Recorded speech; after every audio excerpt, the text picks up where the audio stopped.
Okay. Good morning to all of you. I welcomes to all in our lecture series on statistical mechanics. That is your core paper 14 belongs to 6th semester BSc syllabus. In our last class we have been discussed about Wien's displacement law. Okay. These things we have been discussed in detail with an example that iron is at different temperature, room temperature 900 degrees centigrade and 1500 centigrade. What type of radiation can be observed in different temperature and what type of experimental results of energy distribution that we have been discussed in detail. Okay, in this class we are going to be discuss the proof of this law, that is your lambda m into t equal to constant. That means temperature is inverse proportional to a particular wavelength. Okay, that we are going to be prove in this class. So here proof starts. Okay, to prove this law, imagine a spherical body or enclosure of perfectly reflecting walls and having tendency to expand due to radiation pressure inside it. Okay, inside it I not written. So this is the situation. To prove this one, that lambda t equal to constant, we consider a spherical body or spherical enclosure, you can say.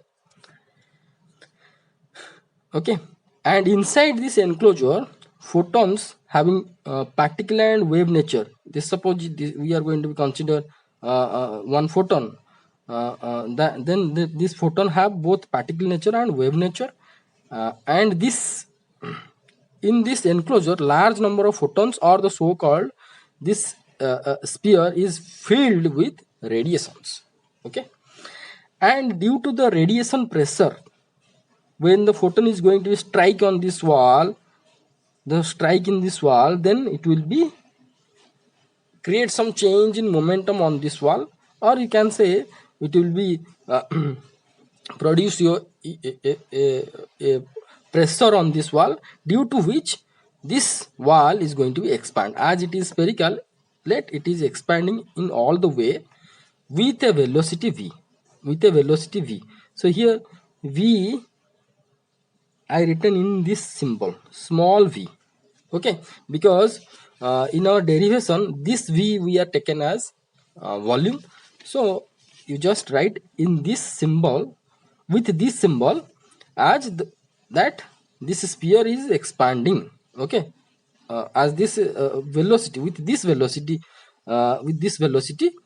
the sphere is expanding. Okay, so here I have to write, this is your figure 1.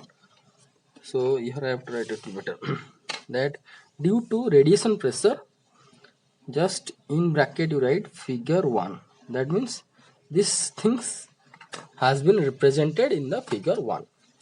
So because this body or enclosure is filled with diffuse radiation, why it will be expand? So why it will expand? Due to the radiation pressure, because this body or enclosure is filled with diffuse radiation of energy density U at a uniform temperature T. Okay, so what I explained, that inside this body or enclosure, it is radiations are there, or diffuse radiations are present. So due to the diffuse radiation, it will be exert the pressure on this wall, due to which this wall is going to be expand. Let with velocity v it is expanding. Okay, clear now. See this figure I have been drawn here. Okay, you can draw here itself, no problem. Here you can draw and you can write in this way, no problem. Now the total internal energy U of the diffuse radiation at volume V of the body or enclosure will be, the total energy will be small u into V, because u, small u is nothing but your energy density. That means energy per unit volume. This represents energy per unit volume. So inside the volume V, what will be the energy? U into V. That is your capital U, or the so-called internal energy. Let this is your equation number 1.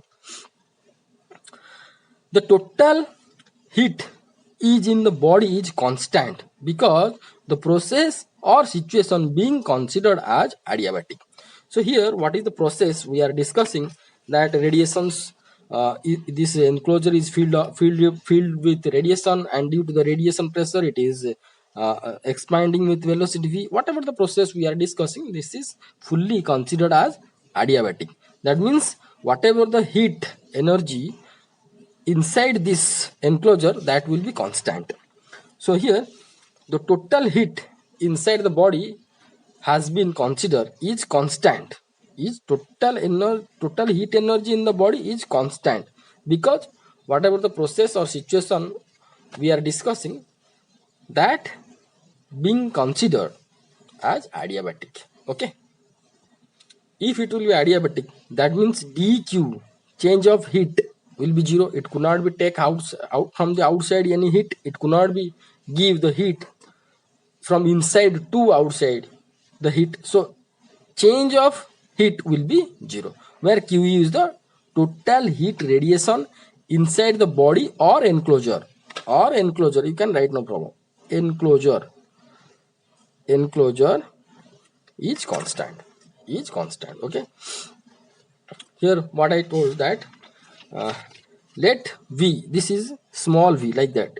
You have to give a symbol, this one v, with this symbol, the small v. Okay, let small v represents uniform velocity with which the body or enclosure expanding adiabatically, shown in figure 1, what I explained also. With this velocity v, it is expanding in all the way.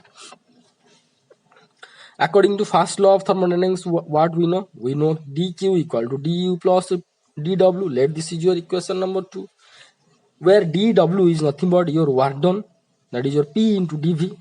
Here P is the pressure of diffused radiation. So pressure inside this enclosure, by which it will be produced. The pressure will be produced due to the diffused radiation.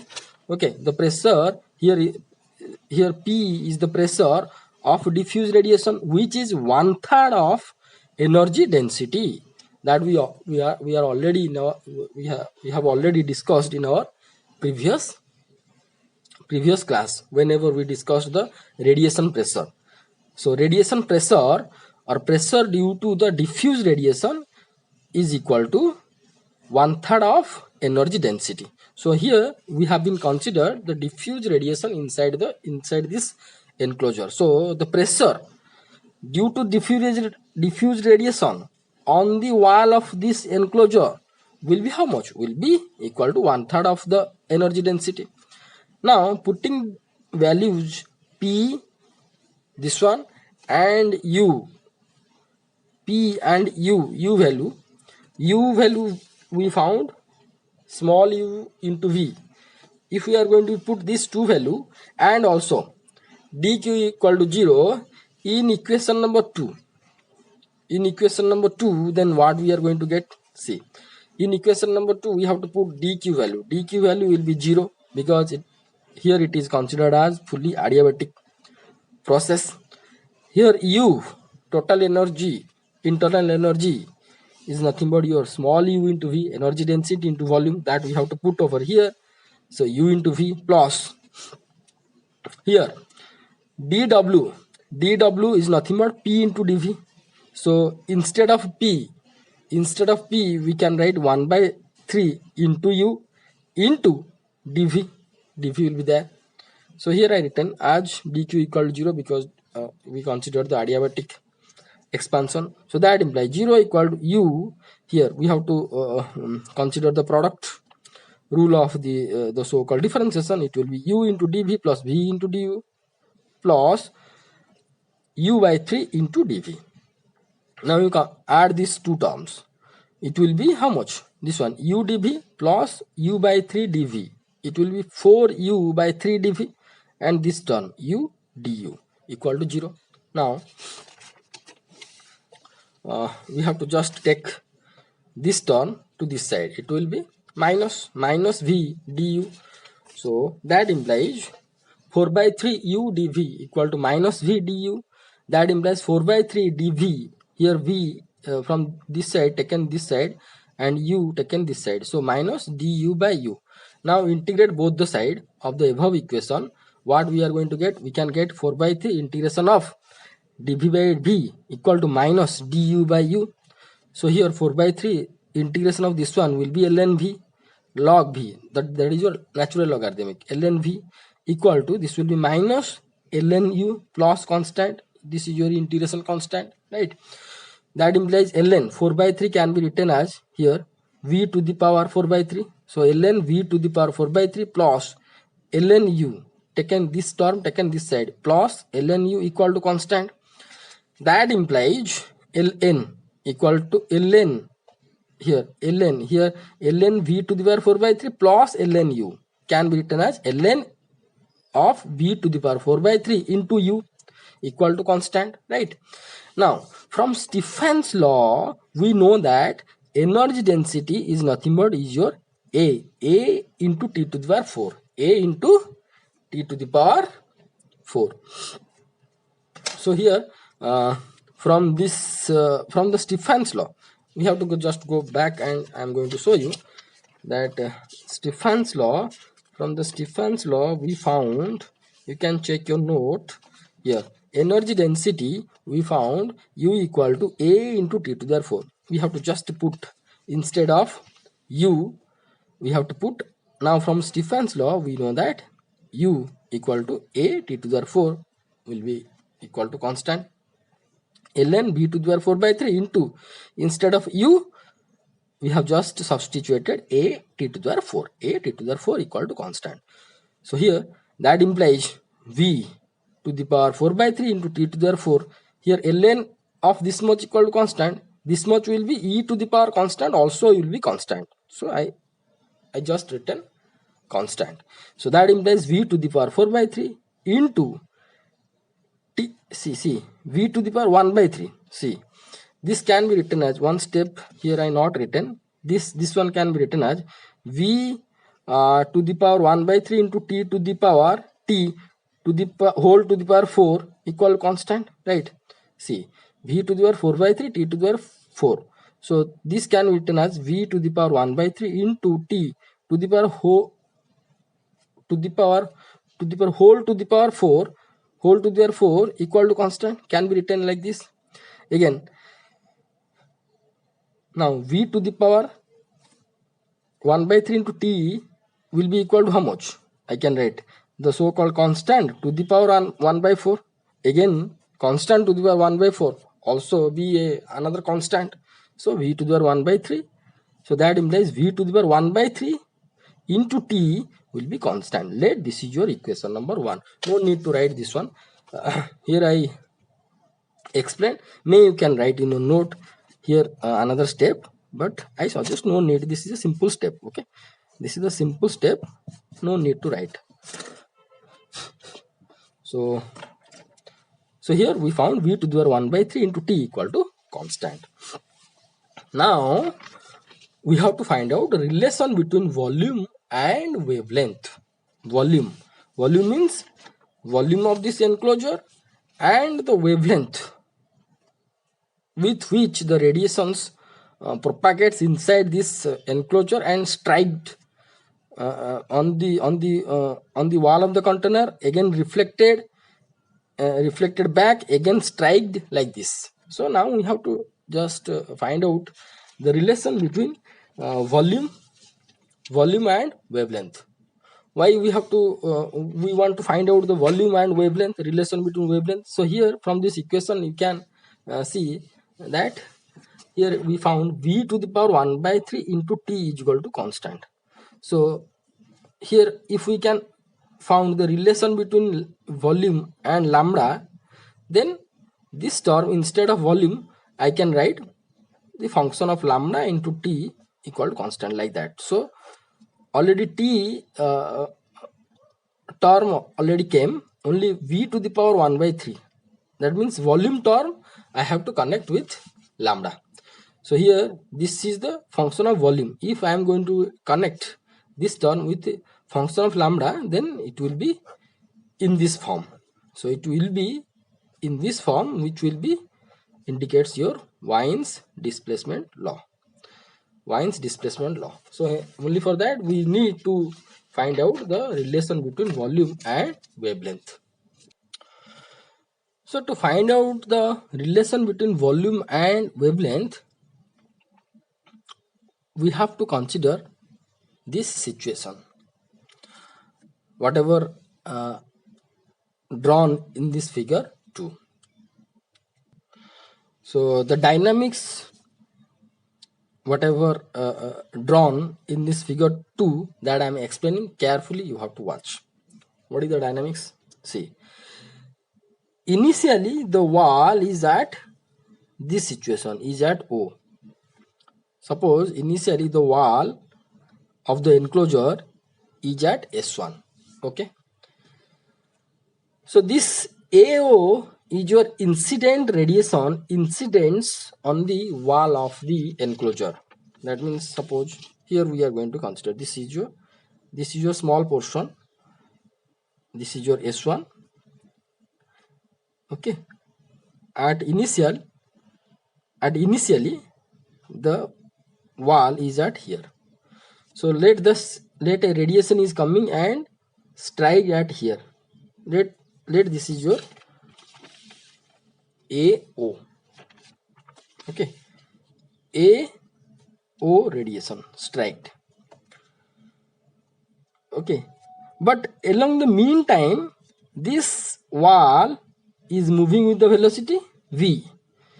So when suppose a crest is striked with the wall which is at initially at S1, then when the another crest will be reached at this wall at O, this wall will be moved a distance of v into t. Why? Because t is the time period of the velocity. So crest to crest, suppose first crest is struck at O, the second crest. So crest to crest, what is the length? Is the lambda. Lambda is the length. So one crest is struck at O, another crest will be struck at again O, or the next crest will be reached at O. How much time is going to be spent? The time will be spent the time period t. So in that time period t, the wall will be moved towards this direction. How much distance? Because with the velocity v, small v, this wall is moving this way. So in time t, how much distance it will move from here to here? It will be, the distance is v into t. Velocity is v into t, because we know that v equal to displacement by time. So S displacement will be v into t. So this is the velocity of the wall, and in time t the wall moved a distance vt. That means when the first crest is struck at O, when the wall is at position S1, right? Now the second crest of this wave AO radiation, when the second crest is going to be reached at O, how much time it will take? It will take the time of the so-called time period. So in this time period t, this wall will be moved a distance v into t, right? The same situation with enlargedly I have been drawn over here. And meantime here we have represented the reflected wave also. So here you can see that the incident wave AO came and struck at O. Okay, when it will strike at O, it will be again reflected in this direction. Yes or no? It will be reflect in this direction. Okay, so as this is a rigid wall, so we are going to expect only phase change, not wavelength is going to change. So first reflection, when this wave is going to be reflect at O, only phase will be changed. The crest will be trough. Crest will be trough and moving, it will move in this direction, right? But when the second crest will be reached at here, but this crest will be not found, that the wall will be here. You got my point? The first crest struck here and reflected along this way. So AO incident ray is reflected along O, in this figure OT, reflected along OT, right? OT. Okay. Now, when the second crest is going to be it will be second crest or the next crest, where the next crest is going to be reach at O, in between time t, the second crest is not going to found, the wall will be here. So the second crest will be strike the wall at here. See, in between that time t, the wall moved a distance here. So second crest will be this second crest, next crest you can say. Next crest is going to strike at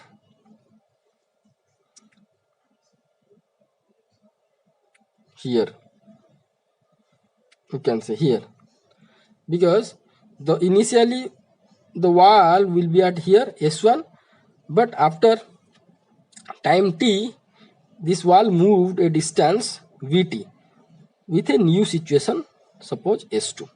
So the second crest is going to be travel extra path, this O to R, suppose O to R.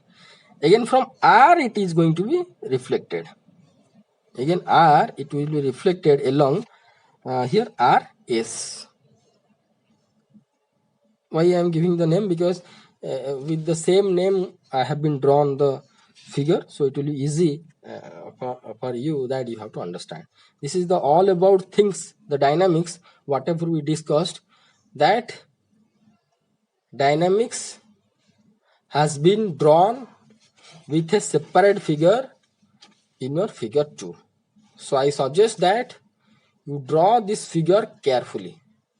Draw this figure 2 carefully. Here you pause the video and draw first the figure. And another suggestion to all of you, that whatever I explained here, the figure is very here the original figure is fully disturbed.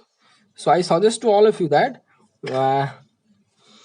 if you can draw these things S1, S2, V, O, all the things whatever I explained, then this figure 1 is going to be not look like good.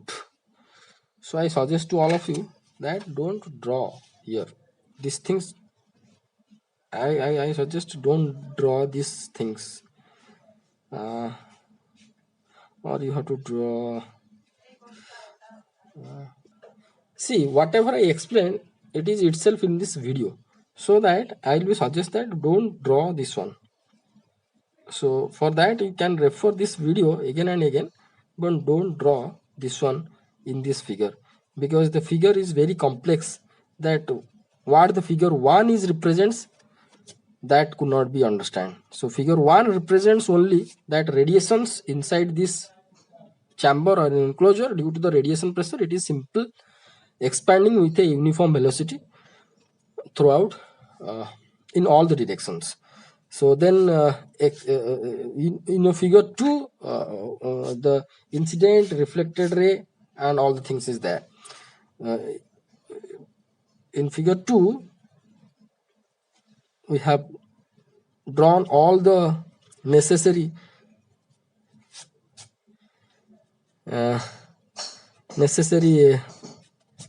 rays and their incident and reflected characteristics in detail in your figure 2.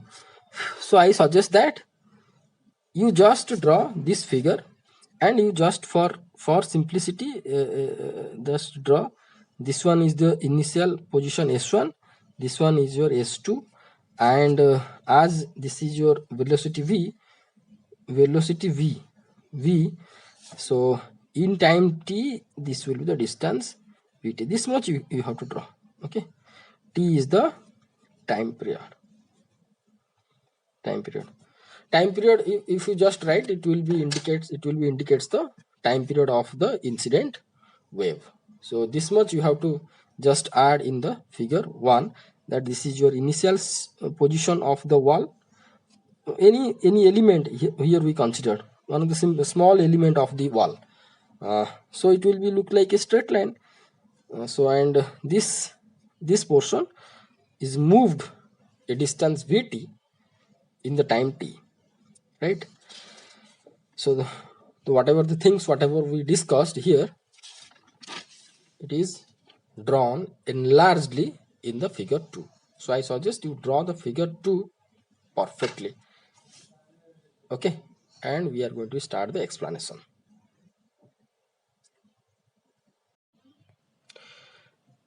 Here whatever we have been discussed,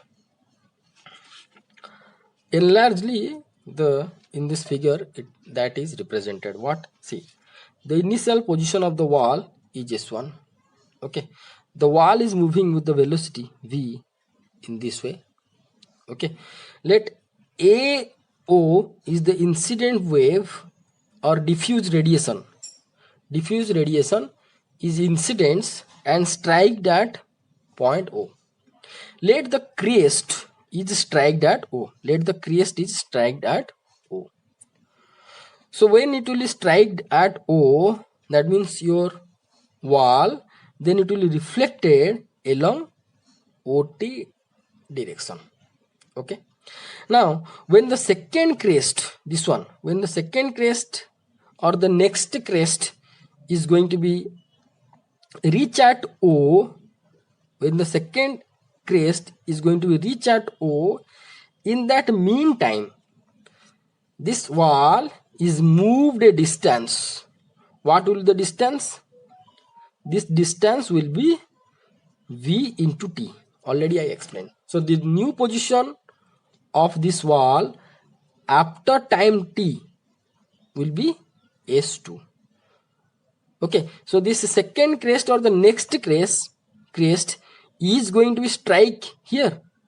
It will strike with the wall at this situation, at this point.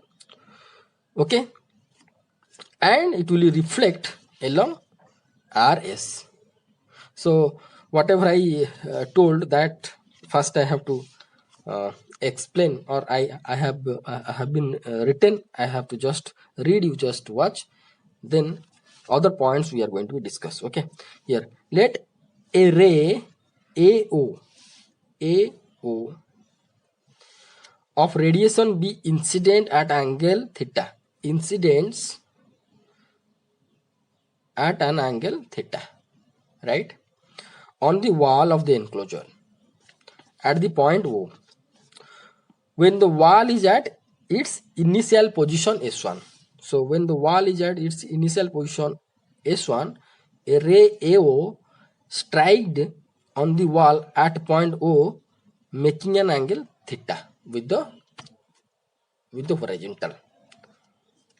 Okay, now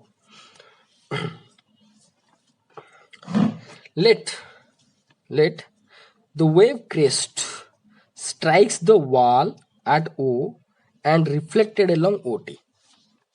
So let the crest is struck at O and reflected along OT. Okay, now but due to the radiation pressure, the wall is moving with the velocity v, that we already discussed. So when the next crest means this is your crest which is struck at O, next crest means this one. So what will the distance between this crest to this crest? Obviously this is the lambda. So this is your crest which is struck at O, the next crest will be reach at O. How much time it will take? That will be time period. Time period means T. In that time, the wall S1 is moved a distance Vt, right? So the second crest is going to be strike at O? No, because when it will be reach at O, this wall is moved this distance. So this crest is going to be strike at here. Okay, same thing it has been written.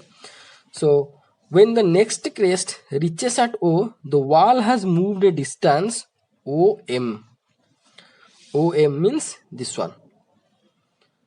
This distance will be Vt.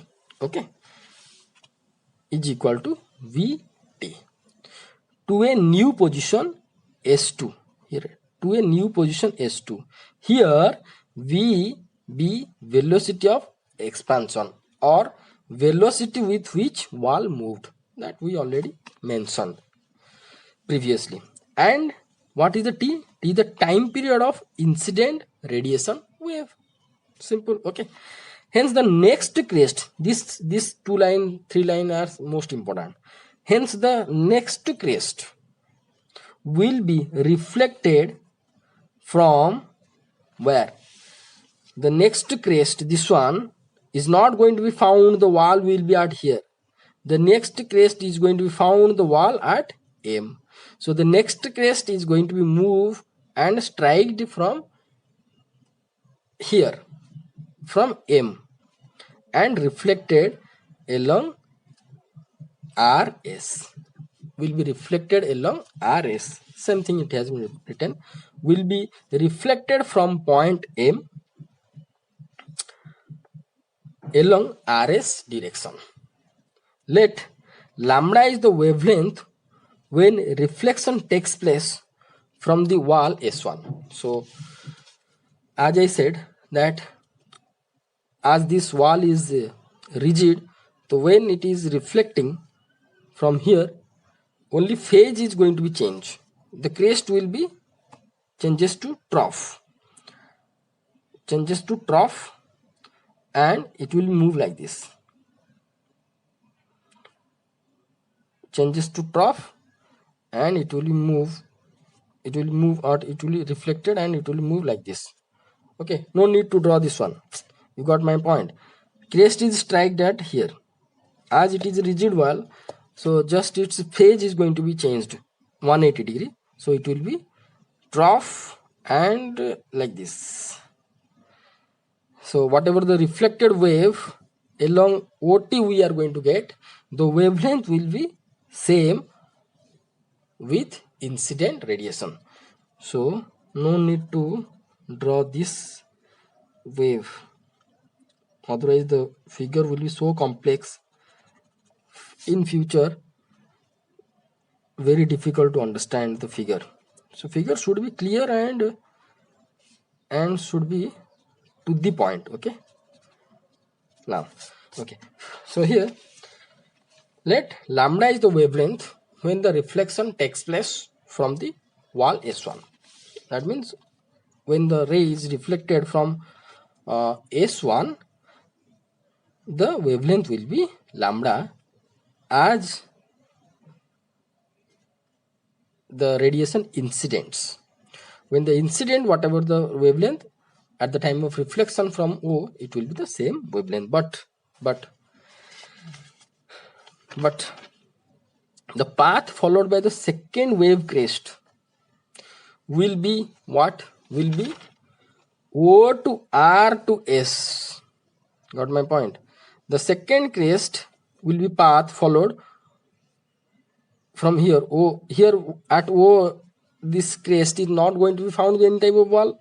Then this crest, second crest, is going to be followed the path from here to here, O to R to S. Okay, will be ORS. So hence increase in wavelength due to one reflection by considering moving wall. So here you can say, sir, how you are going to say the one reflection? See, here is the one reflection, here is another reflection. No, whenever we are going to consider the moving wall, then it is the one reflection. This is the standard reflection. For this reflection, if the wall is not going to be moved, then there is no increase or decrease or change in wavelength that we are going to expect. So if the wall is going to be moved, we can expect the change in wavelength. Here, for first two reflection, the change in wavelength that we are going to calculate. So here we found that the second crest is going to take the path O to R to S, right? So hence increase in wavelength. So as fast reflection already happens, then for the second reflection, obviously energy will be somewhat reduced and wavelength also is going to be increased. In that way also we can understand. So increase in wavelength, hence increase in wavelength due to one reflection by considering moving wall will be OR plus RU.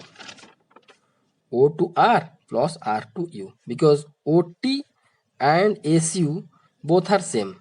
So if I am going to consider this reflection and this reflection from here, here this reflection, so the extra path is this one, O to R, R to U. So for the first reflection from O to T, the second reflection due to second crest, it will be O to R to U, extra path has been traveled by the second wave. So hence the increase in wavelength we are going to be consider, hence increase in wavelength due to one reflection by considering moving wall. Okay, one reflection will be OR plus RU, that is your OR plus RU. Here U point we found by drawing perpendicular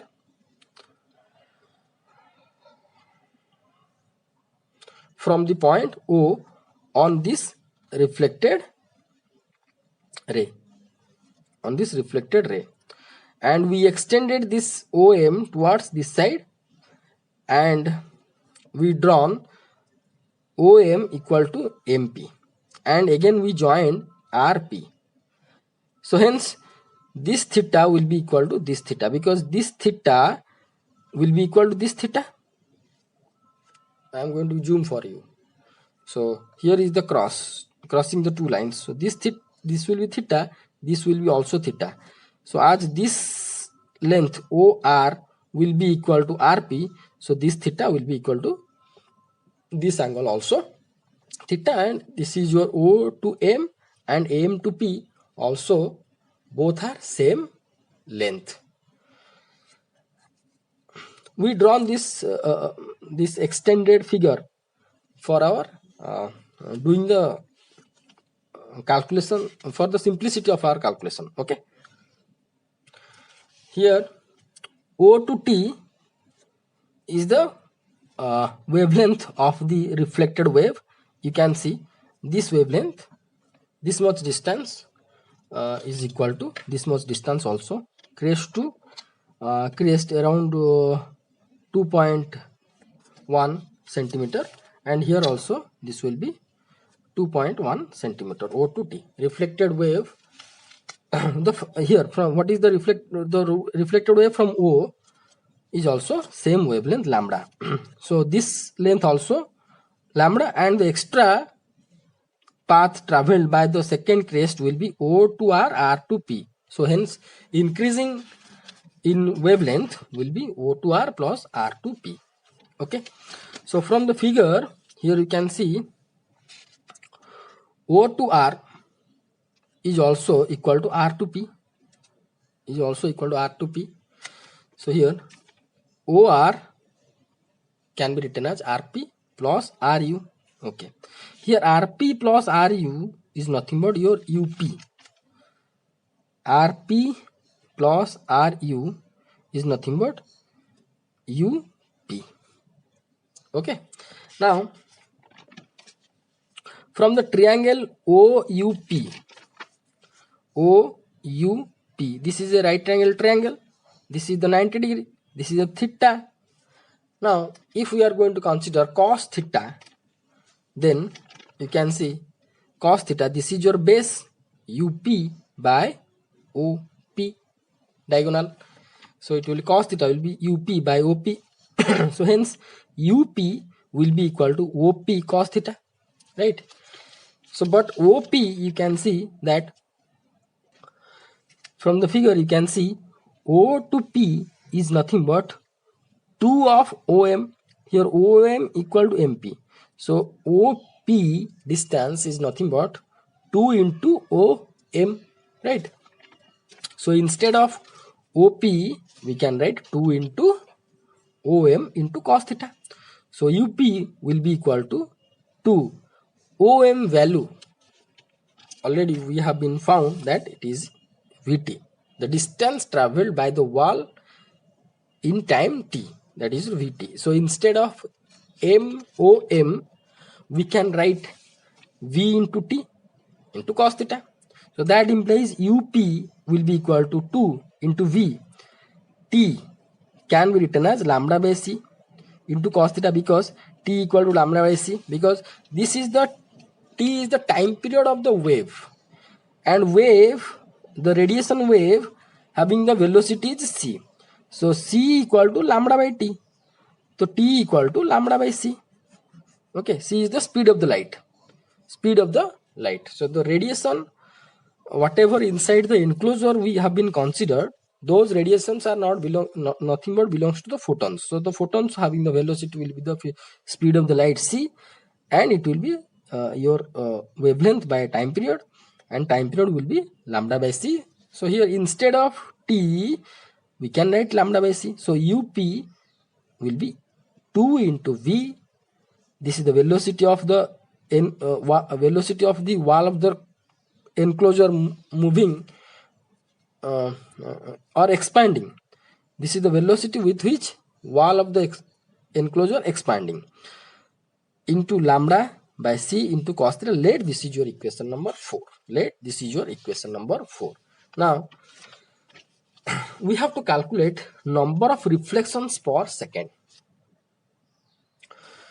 So as this enclosure, this is your figure 3, okay? As this enclosure is filled with radiations, so radiations or radiation ray, you can, or electromagnetic ray. So every ray inside the spherical enclosure, any ray or any photon inside this spherical enclosure undergoes repeated reflections, right? Now consider a ray, any one of the ray, strike the wall of the sphere at M, okay, as shown in figure 3, get reflected along MU. When it will strike that M, reflected along MU, making an angle theta, with the normal. So this is the normal, okay.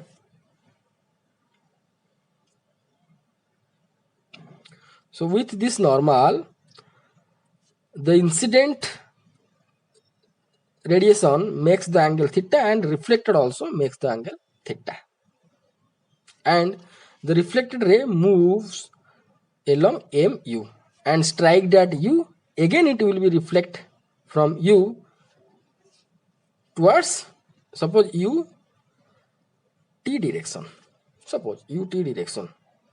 We are going to bother about these two reflections, okay? So now making an angle theta with the normal, right? Now the distance covered by the beam before it suffers the next reflection is what? See, this is any arbitrary photon or a radiation came from a distance and strike at M and reflected along MU. So at mu, again it will be, we can say that mu is a incident at u and reflected along u2 ut. So now the distance covered by the beam before it suffers the next reflection, this is the first reflection and this is the second reflection of this incident ray, right? So for this ray, how much distance it has been traveled in between the two successive reflections, that means mu will be how much, you can see, just draw a perpendicular over it, on, and if we are going to consider, see, here I written mu is the distance equal to 2r cos theta, where r is the radius of this sphere. R is the radius of the sphere, and mu will be the distance equal to 2r cos theta. Directly I have been written. So how it will be 2r cos theta? Here is the explanation, which is inside the curly bracket. You have to write, okay? You have to write adjustly in your note, okay? Because from, you can see from your from the triangle ONM, this is the perpendicular drawn from O to mu, from ONM, perpendicular bisector. So here NM equal to NU, this is the perpendicular. So from this triangle ONM, cos theta, this is theta, this is 90, cos theta will be MN by OM, MN by OM. MN by OM is nothing but your R, radius of this circle, right? So that implies MN will be R cos theta, right? So hence, if MN will be R cos theta, MU is nothing but 2 into MN, okay? MU is nothing but your 2 into MN equal to 2r cos theta. Here r is the radius of the circle. You just write these things in a curly bracket. The explanation of this one, mu equal to 2r cos theta. Now, hence the time taken between two successive reflections, in between here the first reflection, this ray incident over here, first to second reflection, what will the time is going to be take this ray. Hence the time taken between two successive reflections will be equal to distance covered, that is your mu, by the velocity. So here is the velocity of the radiation is nothing but the speed of the light. This photon is coming means thermal radiation is moving with the speed of the light. So velocity will be right, it will be c. Distance covered is how much? 2r cos theta, 2r cos theta by c. Hence the number of reflections per second will be c by 2r cos theta. This is important, that you have to understand carefully. So here we are trying to find out the time taken between two successive reflections. So the first reflection, you can say this is your initial, okay, where the time counts, where we are going to be count the time, from where the time is starts counting, okay. So here, from here to here, the distance is mu and another reflection starts. That means in two successive reflections, this is the next counted reflection. This reflection could not be counted because we could not say that from where how much distance this initial ray covered. This initial ray may be covered this distance, may be covered this distance, may be covered this distance, so we could not say. So this is the initial or reference point, so it will not consider as the reflection. But in between two reflections, the distance is this one, mu. Okay, the time, as we are counting the time from this, how much time it will take for another reflection, that will be called as your the time taken for a one reflection. So here from the fast reflection, that is your time counts. This could not be considered as your reflection. Got my point? So because this initial ray from where it is comes, that we don't know. So as it is your initial point, from here time counts. So this is the initial point, and the distance covered is mu, and this is your so called the fast reflection. Okay, so hence as it is fast reflection, here the time taken between two successive reflection. But in this two successive reflection, the counted reflection is how much? The counted reflection is 1.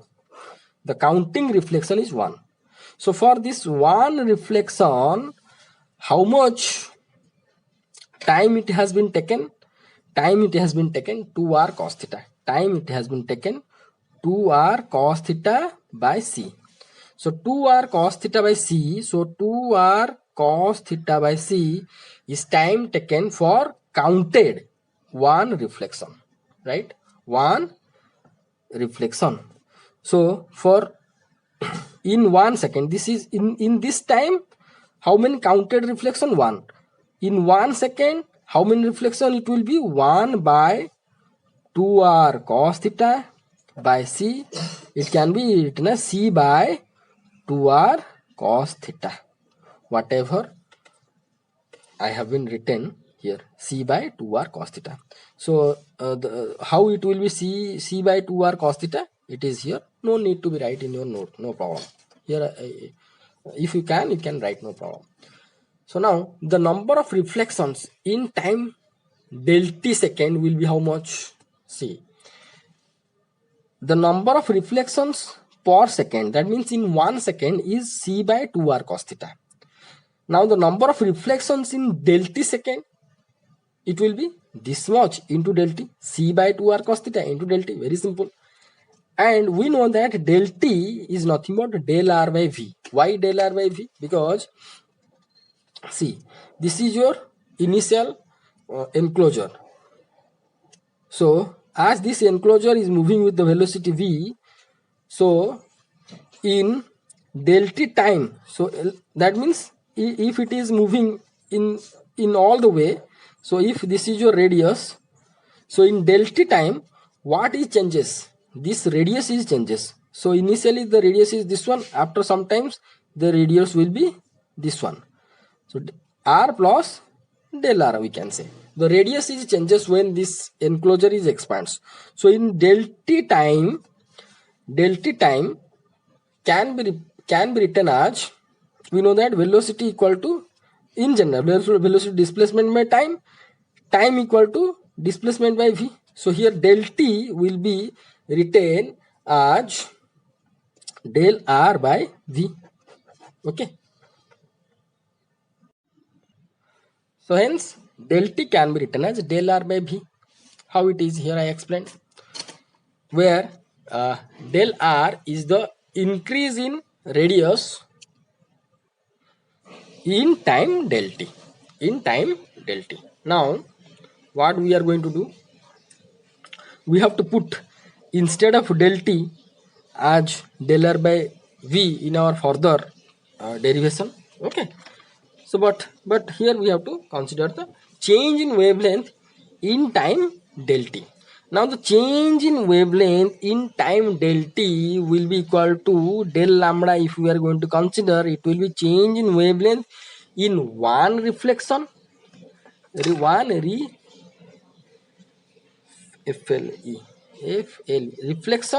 in one reflection into number of reflections in time del t.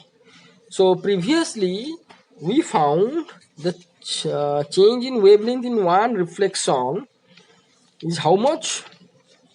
Here, increase or change in one wavelength due to one reflection, we found that is your 2v lambda by c into cos theta. That we have to put over there.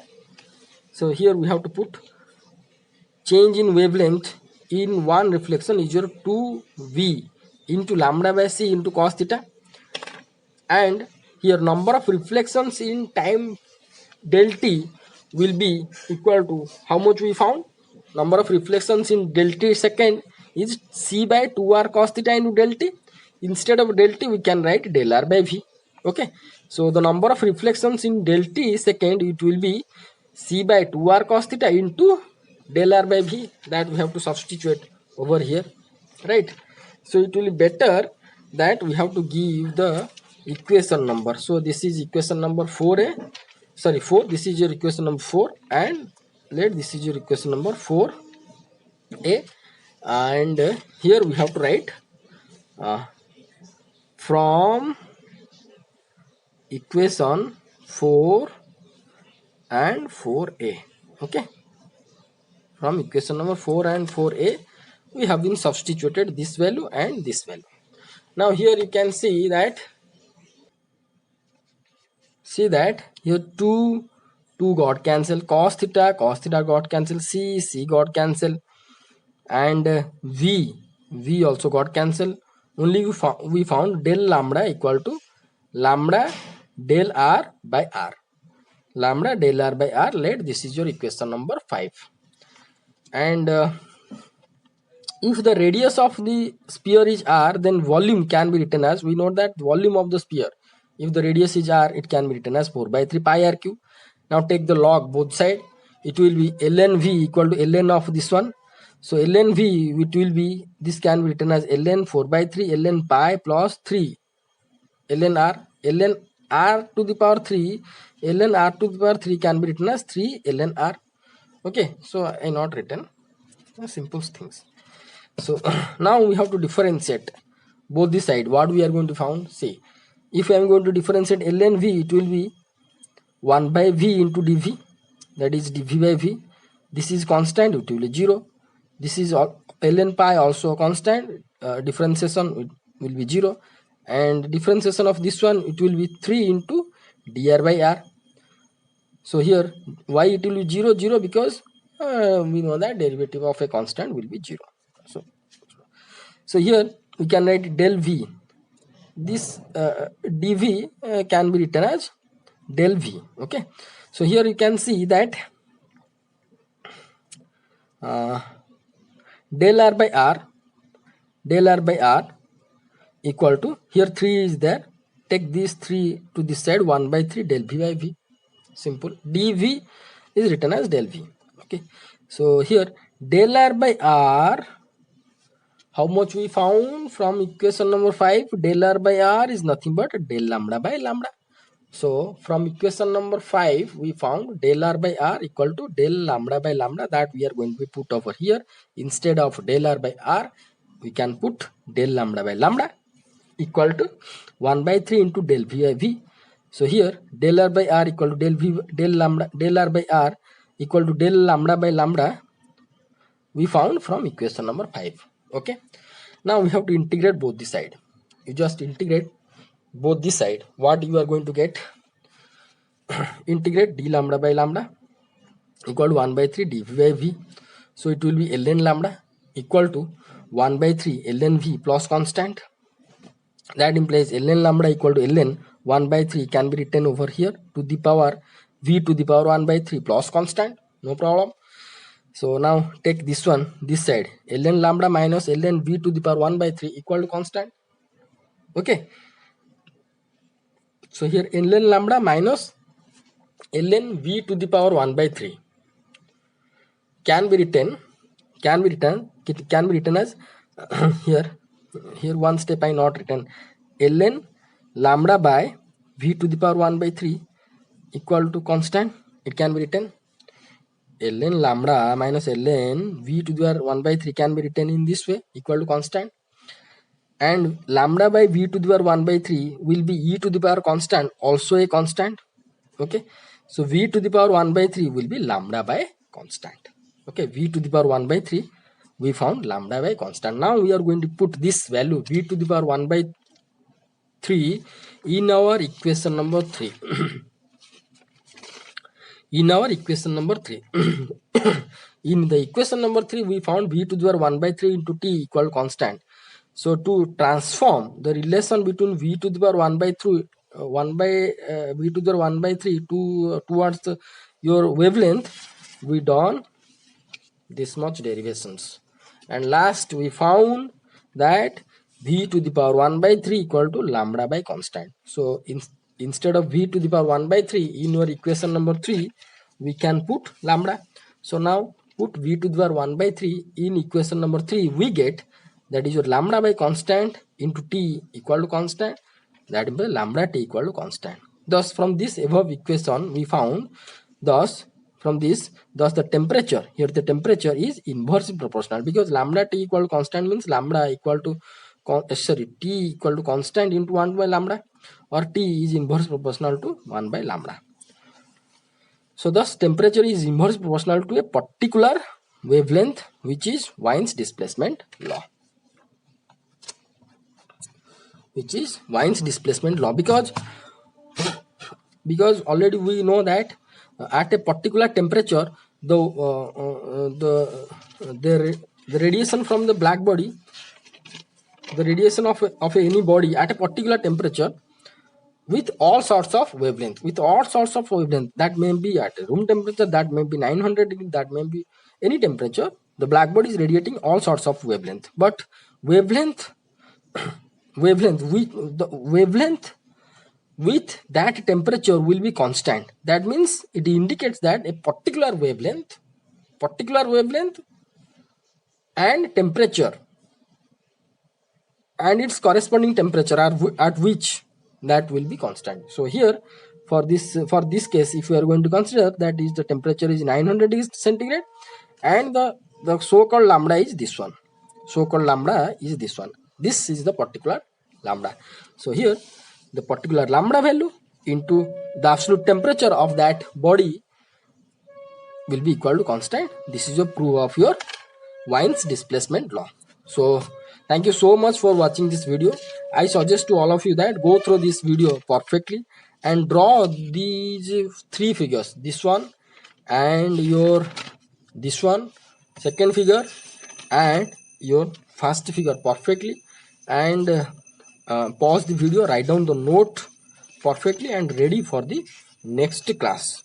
In the next class we are going to discuss Wien's distribution law. So thank you so much for watching this video. Thank you.